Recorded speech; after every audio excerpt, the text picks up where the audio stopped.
议员郑嘉欣总咨询持续锁定社会安全网议题进行关心，因为伫随机杀人、家庭暴力、甲儿少虐待案件以后，在5日当期间，社会局如何针对高风险家庭的列管追踪，特别是因应社工人力不足的困境，会中议员进一步要求市府跨局处成立社会安全紧急应变中心，来加强所有通报到社会局的脆弱家庭等关怀，避免可能的危害再次发生。这几年来，我相信我们的社会安全网中心这个已经成立了，也至少有5、6年以上了。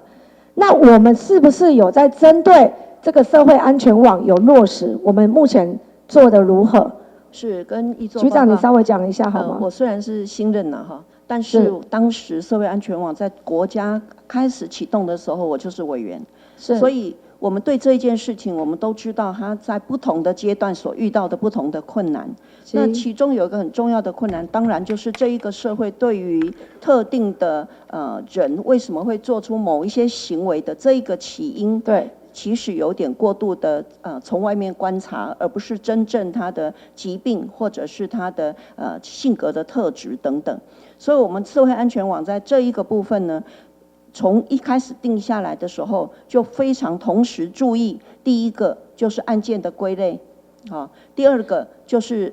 相关人，所有相关人哦，我先插话一下，对你说案件的归类，这是重点的。好，那你们社会局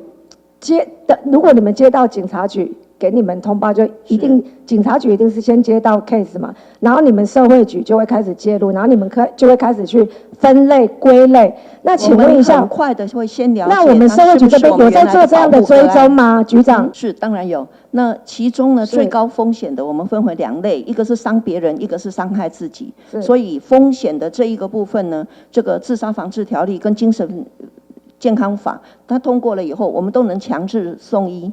根据了解，台南市社会局对2018年推动强化社会安全网的计划以后，一步一步建立社会福利服务中心等完整的服务体系。113年度嘛摕下6岛第1的绩效。对此议员透过总咨询持续关心，嘛希望真正落实。台南新闻阮籍张素维采访报道。